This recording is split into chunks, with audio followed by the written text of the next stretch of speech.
Hello, welcome to Empowered Educators with Ronnette Branham.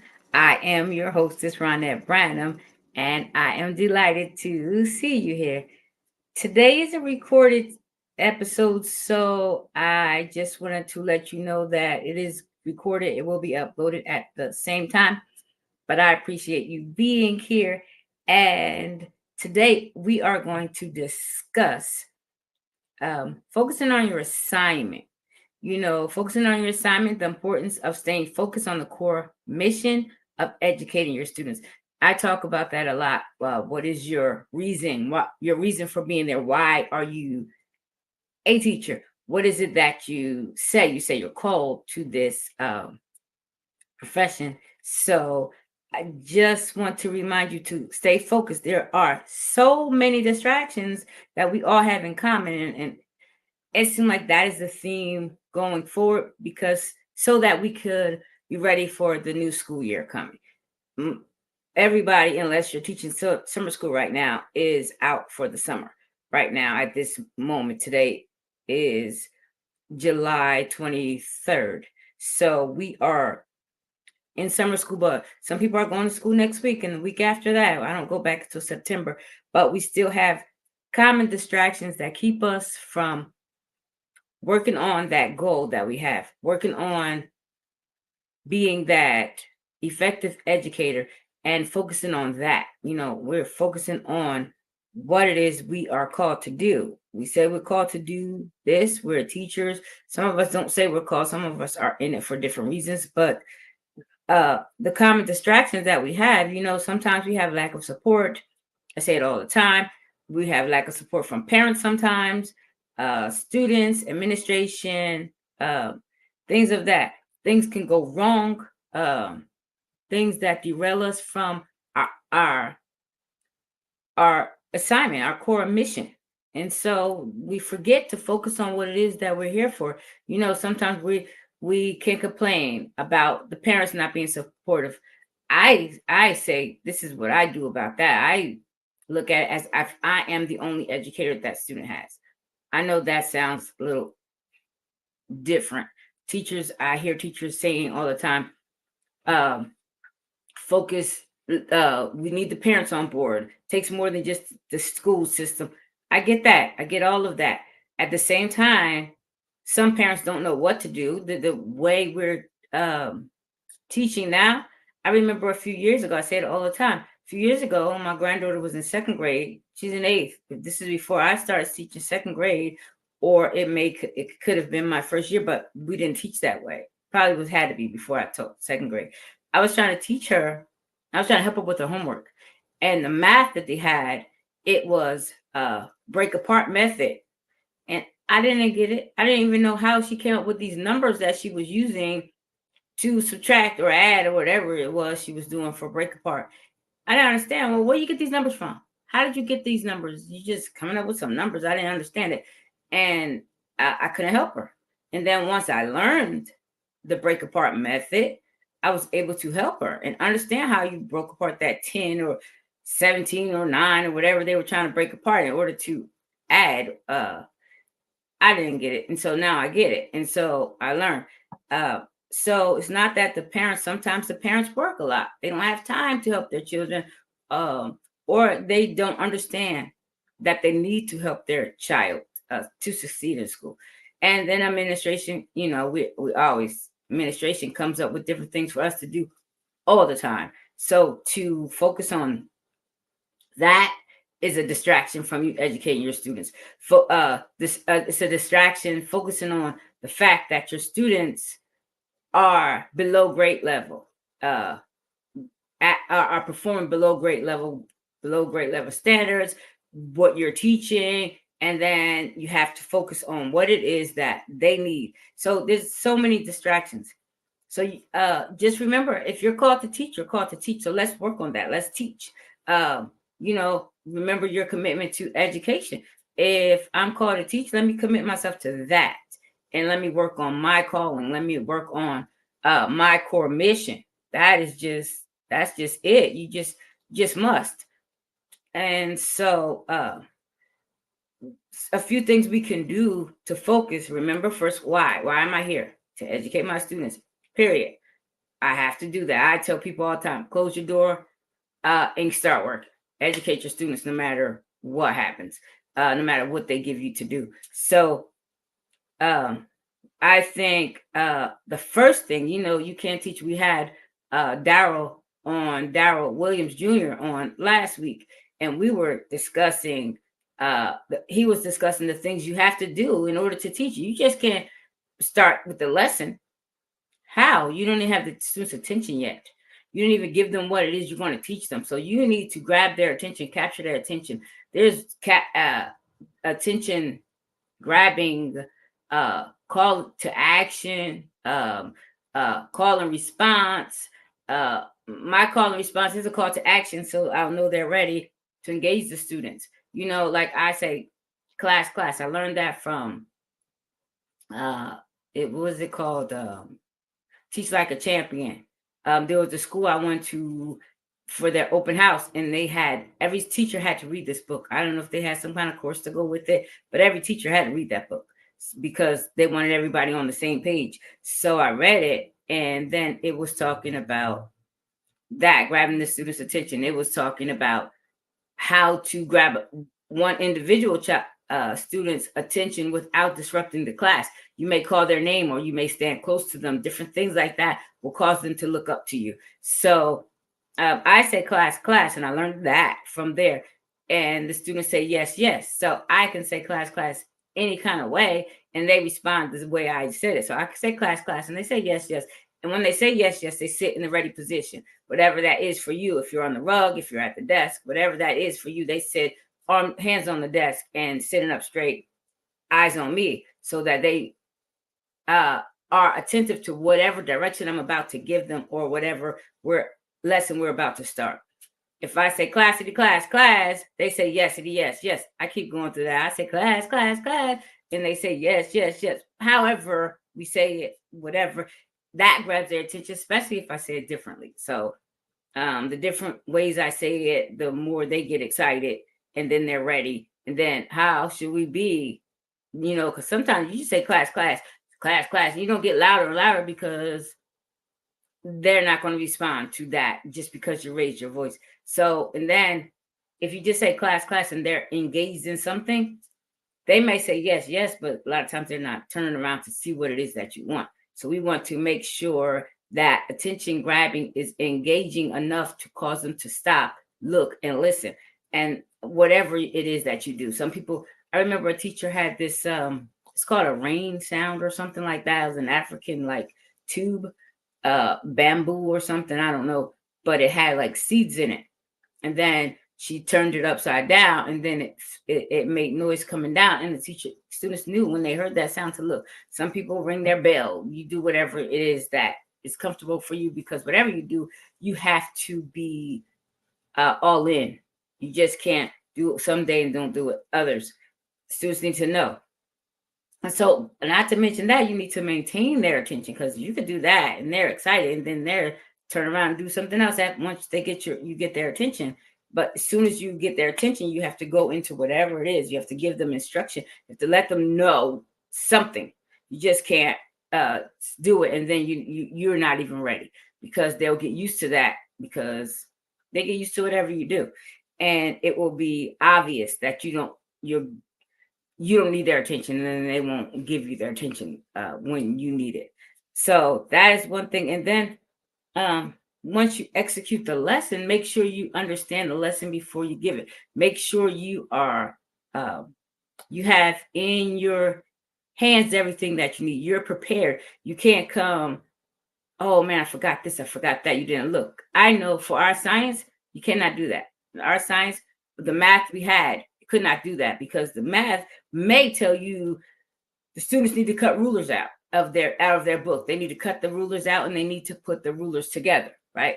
It might be something like that. If you weren't prepared, if you didn't plan, if you didn't look at that lesson, then you're like a whole other lesson, whole day, having them cut the rulers out, or cut the place value disc out, out of their book, because it may have it in their book. Or you have to make sure you have the place value disc out ready, hand it to the students, have somebody pass it out while you're getting yourself together. So many things to execute a lesson. You just can't come ill prepared. It just say, I did a lesson once and it was in reading, and they needed these ditto papers printed out so they could go over poems and what they found in the poem and all this stuff. If I don't have it, we couldn't do the lesson. So it just is it's just some things that you need to have to execute it. You have to have clear objectives. Students, this is what we're going to do today. We're going to learn how to do 3-digit subtraction. You already know 2-digit subtraction. This is 3-digit subtraction with regrouping. This is what we're going to do. Then you might come out with that, come out with a question for them. When would I ever use 3-digit subtraction with regrouping? What happens if I send you to the store with a $10 bill or $10.50, and they say it is the bill is $9.12? How much change will you need back? Will you need to regroup? Where would you need to regroup? Give them time to answer that question. Give them time to think about it, to get the answer. That's something that will grab their attention. What if you are doing science and it's talking about community helpers? When is a time that when is a time? Let me give you a good example. Why you ask the class, why do you think different community helpers are important for your neighborhood? Give them time to think. Let them jot down a few notes, that will encourage them to think. Or how would our community change if there were no teachers, firefighters, or doctors? How would our community look? What would be different about it? Let them think about it. Write it down and engage thought. Maybe give them a chance to talk with their neighbor and see what they come up with together. Or what are the qualities that make a good community helper?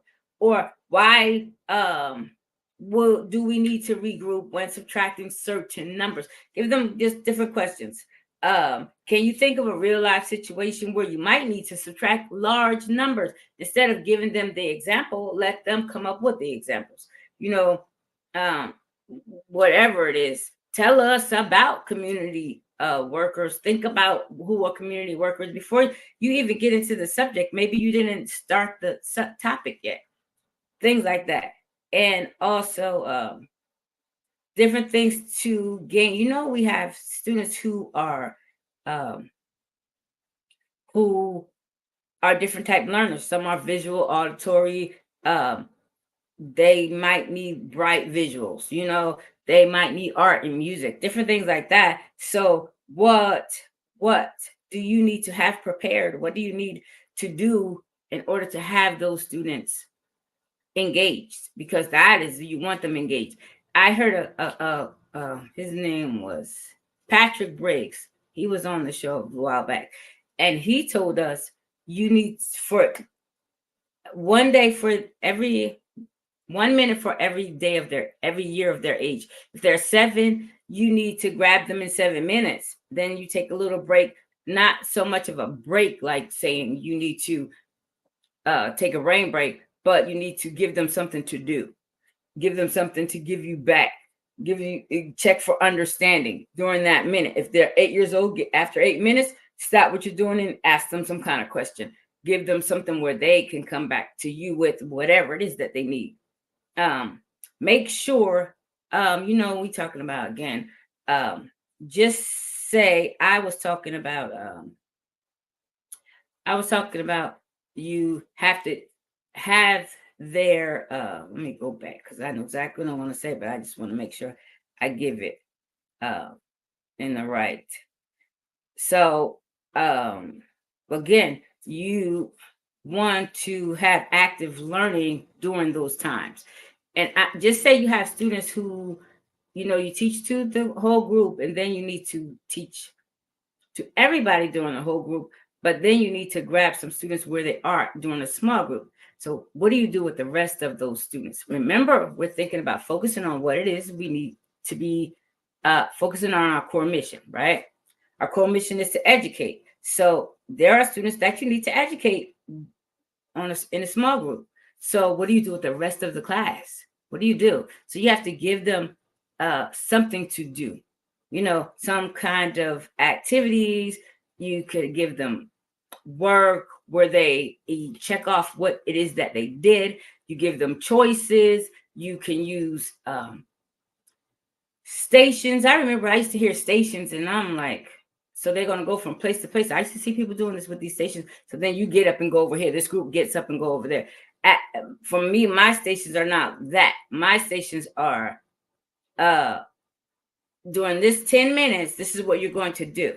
And then when the alarm goes off in the next 10 minutes, you're going to do that. You're going to move according. Or you may have a choice what station you go to, and then you know what you did and what you didn't do.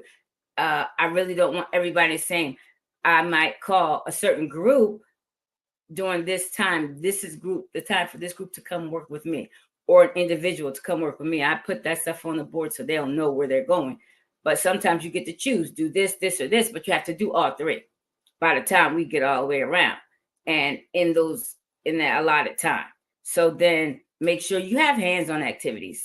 Some students need hands-on activities. Some students need to use the computer to assess themselves if they did it or not. I know my students, I enjoyed, loved. I don't know how, we got so many words that we can and cannot say about a student if they really enjoyed it or not. But they seem to be engaged when I give them, like our math, it gives us a quiz at the end of every lesson. When you do your work, your individual work, you go take that quiz, and then my students are like, can you send me the quiz again? Because I got 2 wrong, because there's only 5 questions on our math. So they want to make sure that they have it. So things like that. You want to make sure you're assessing during your lesson, your whole group, small group, whatever, assessing. And sometimes students can give you what you want, but they may not can give it to you at your grade level. So just say students need to write, and you want them to write 3 paragraphs. Some students can't write 3. Maybe they could write 1. Some students can't write. They can't spell, they can't write, they can't make it, but maybe they can discuss it with another classmate and explain something to them. Maybe they can teach that to another student, or maybe they could give it to you. Maybe they can record it, what it is that they know. So different activities. Maybe they can draw it. You may talk about a community, and then you say, well, that question about a community helpers, who are community helpers and what do they do? They can draw, but you have to say, well, make sure I understand who this community helper is. What uniform do they wear? What kind of, if they have a badge, what is that? Or what is it that they do? You may have somebody looking like helping someone that is hurt, or someone delivering mail in these drawings or in this verbal interaction. So you have to have those and make sure everything is clear.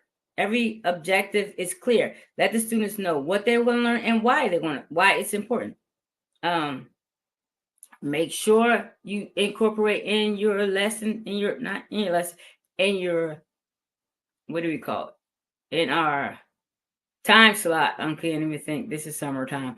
In that time slot, what it is that you have brain breaks. Because I don't know about you, but myself, as even with my students, I need time. I need a break.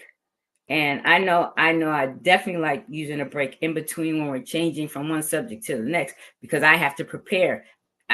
Everything is computer based, so I have to go from one thing to the next. So that's their time for brain break. And incorporate even storytelling to keep them engaged. Let them tell each other stories. I said a few weeks ago for just say, let the students read parts of the story, and then they explain those parts in order to each other. Well, this part at the beginning of the story, this is what happened. They did this, that, and the other. And then, I like that. I didn't read it because now I read the second half, but this is what happened. So now I understand what was going on. Now I understand why this character did whatever he was doing, because it makes sense now. And so things like that. So, and and make sure it's relevant. Let the students understand why. You need to know this. You don't need to know everything all the time, but what is it? Is it related to current events?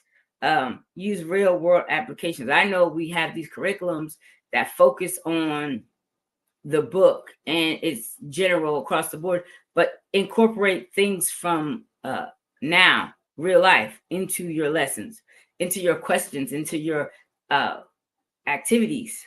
And make sure we use positive reinforcement, verbal praise. I heard a teacher saying once she got the students, she kept doing the positive reinforcement, this different ones would get on track because everybody wants to hear their name. That happens. Like you start talking to the people who are acting up, then the other people who are sitting doing what they should be doing or working on whatever they should, then they figure like, well, their teacher's not paying me any attention, so maybe I need to do a little bit more, do something different. So you talk to, I love the way Johnny is on task. I love the way this person is doing whatever he's doing.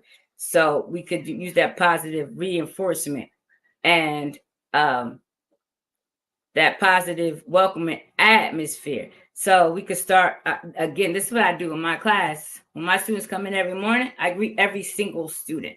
They come in and do. I remember when I first came to this school that I am, and the students eat breakfast in the classroom. So they didn't eat breakfast. So they had to get in the classroom and eat breakfast. And then I had 25 students. So greeting each one at the door, it was kind of difficult. When I moved to the class with 11 students, it was a little bit more welcoming and easier to handle. So it depends on how you do it. Maybe you could greet the whole class when they get in, and then you ask for shares about how we're feeling today. Who wants to share? Something like that. So just having that and establish clear classroom rules, that will help you to focus on what it on what it is you're doing, your core mission, educating your students. That is your assignment, because just how you give students assignment, you have an assignment. Your assignment is to educate your students, and that is a good way to start the day. Keep that atmosphere fresh. Again, I have, let me see. Just say I wanted to have some hands-on activities, some interactive and memorable moments. Just say it again, go back to those community helpers. You can do role play with your students to make sure everybody understands it. You could interview community helpers. We have Zoom now. We could have a Zoom call with the projected on our projector with the firefighter, a nurse, or a police officer. So we don't even have to ask somebody, can this person come into the classroom? So we could do that. Have the students prepare questions for them. You could have some kind of matching game. Who work what? Community helper works with what? These are second grade objectives. You could have the students create a poster, different story writing and drawing. Some students sing and rap and write poems. All that is something that will keep your students engaged. At the same time, you're assessing the students if they're understanding the content. Let me see. Again, I said that about that, to keep that class, the students autonomous, that while you're working with a small group, provide choice where they can choose from a menu what it is they're going to work on at that time, doing those intervals, and then they'll end up working all the way around each section, each what is it called? Each group, well, each section. So each station, there it is. I got it.